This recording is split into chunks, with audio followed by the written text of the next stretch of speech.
तो आज आम जाऊँगी सिंपल माछ भजा बनइबा। तो आपण मैंने बहुत टाइप माछ भजा खाई यहाँ हूँ गोटे अलग टाइप बहुत सिंपल रेसिपी माछर।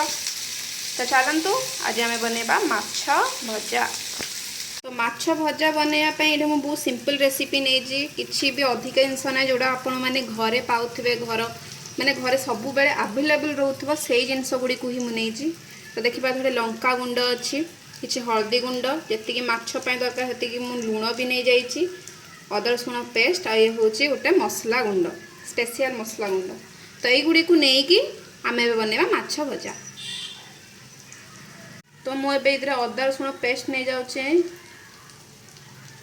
तो लंका गुंड हल्दी ये सब जिनस को लेकिन आप कौन करेंगे ना ये माछ सहित भलसे मैरिनेट करदे।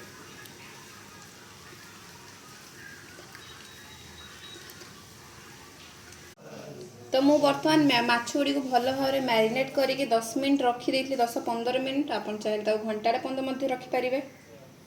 तो बर्तमान ये भल भाव मैरिनेट हो जाइए या आम गरम गरम तेल भाजीद। बर्तमान तावाटी भल भाव गरम हो सारापर से आवश्यक अनुसार तेलटी को पकईदे। मुझे चारिआडे एमती खेल दूची टिके किसी सेकेंड पर ये भल भाव गरम हो गला पर तेल एम माछ पकईदे। देखो बर्तमान भल भाव गरम होगला तेलटी कारण ये टिके टिके धुआं बाहर हो। तो यही स्टेज रे ही आम ये माछ गुड़ी को पकईदे। तो बर्तमान मो पाखे 7 पीस माछ अच्छी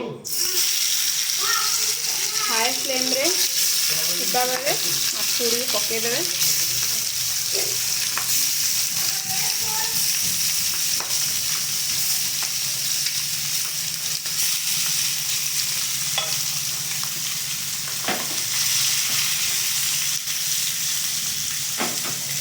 माछर गोटे पट हो सारी तो बर्तमान ताको आम आर पट को भल भाव उल्टेदे।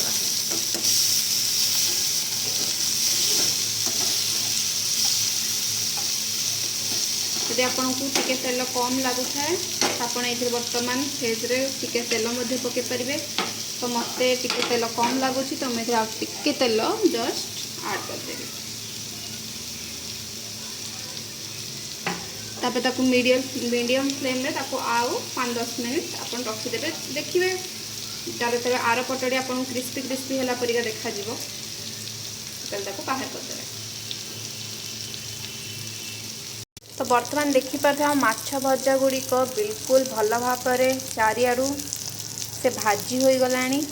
तो ये बिल्कुल रेडी अच्छे सर्व करिया। बर्तमान आम गैस फ्लेम को बंद करदे तो हम ताको सर्विंग प्लेट रे काढ़ीदे। तो ये आम रेडी हो गला गरम गरम माछ भजा ता सांग को लेंबू आ पियाज। तो आपको पखाड़ भात सहित खाइबे एवं यह बहुत टेस्टी होता है पखाड़ भात सहित खाइबा।